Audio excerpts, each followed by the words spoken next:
A troubled advertising executive is kidnapped and locked in solitary confinement. Hey, tell me why I'm in here. Look at me. No. Suddenly, he is released 20 years later with no explanation.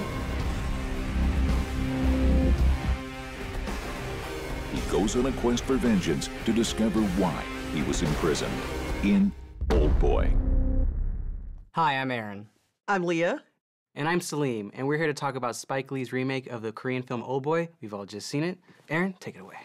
Unfortunately, it's really hard to watch remakes, for me personally, without looking to the original. I mean, Brenna said before, nothing exists in a vacuum, and I think that's the case here. You can't watch this one without comparing it to the original Oldboy. You know, when we talk about adaptations, it's really important that you're able to take the essence of whatever that is that exists in another form and then make it relevant to the new audience in the new or format. change it to fit your own style, or leave it the way it is. Exactly. In which case, if you're going to leave it, then why bother redoing it, right? Yeah, but you can make that argument. But you want to be able to say something new about this story that you're telling. You don't want it to be not necessarily the exact same thing, but you want to be able to have it be your voice. You know, stylistically, I think a perfect example of American cinema that did Asian cinema really well is The Departed.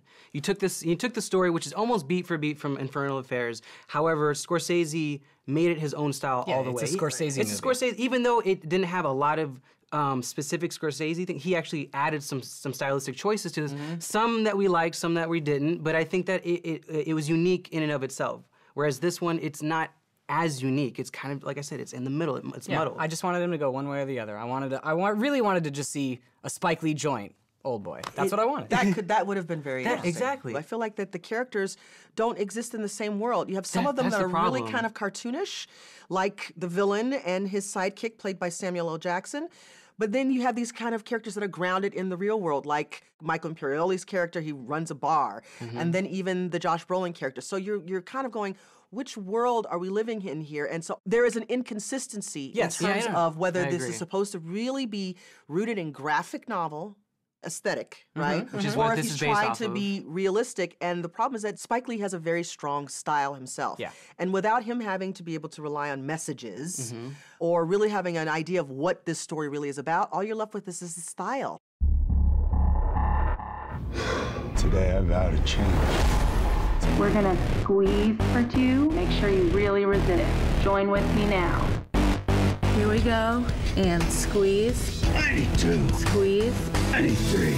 I do think that there are some shining moments, like yeah, Josh there's Brolin's great. performance, right? Well, I the think performances all the are great. performances My favorite, though, is Charlton Copley as our villain because he creates a mustache-twirling villain that doesn't fit He's the a movie step at all, away but from he's here. awesome. I've been such a big fan of Charlton too. because it feels like every single role he plays is like something completely really different. different. Yeah. Well, Like he could be a Elysium, completely right? different person. He's in Elysium. He's in Elysium. He's in District 9. He's Europa also in Report. Europa Report. He's also in the A-Team. Okay. And he's completely. that's right. Yes, He's in the A-Team. He's in all these movies. He's and like a chameleon. completely. And what I love is that they actually had a hard time finding a person to play this character, this villain character, because of how difficult of a character was to be. It was going to be. he's one of the What the cartoonish mindset that you have characters, to I be think. in to play this Yeah. character. People were kind of shying away from it because they didn't want to be. They didn't want to do this character. Yeah, well, like that character is a screwed up person. It's extremely unsettling. Any other character, any other person who would have played it, I don't think they would have been able to have been as unsettling as he was. Yes, I agree. It's tough though because it doesn't really gel with the rest of the movie. He's like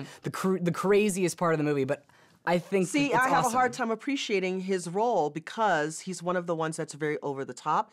And so you kind of wonder, why is this character in this particular film? Nevertheless, his performance is quite good. Josh Brolin, though, clearly this is a man who can carry a film. Every time. I'm just waiting Every for him single to get a time. really great project. Me too. I think he's Oscar caliber. He just hasn't been able to get that role. He was great.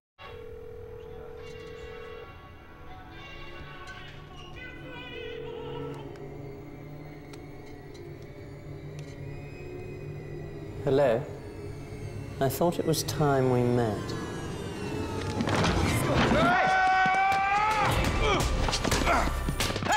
I was pleasantly surprised to see how good he looked doing his fight scenes. You know, he was brutish in his fighting, and he was very convincing. And I was, oh, check out Josh Brolin. Yeah. He's looking good. There are so many visual things that I did like. It was just the fact that none of them coalesced. I mean, the fight scene in the hallway that is very reminiscent of the original is cool. There's some unique camera movements that are only Spike Lee camera movements, not Chan-wook Park. But then you get a scene right after that that just is completely the opposite in tone and in style and in pacing and in edit. It just doesn't work. A somewhat obvious and often derivative miscalculation. Stream it. This is a disappointment for all fans of the original. Still, there are a few things worth checking out, so I say stream it. Fans of the original Oldboy are going to go and see this anyway, just to compare it. For everyone else, the entertainment value just isn't there. Skip it. Looks like our votes add up to one full ticket, which is a stream it for Oldboy. I can live with that. Cheers. I can live with that. Oh well. Some Are water. you dying? Put your hands up. Some agua. Put your hands up. Agua. Put your hands up like you're on a roller coaster.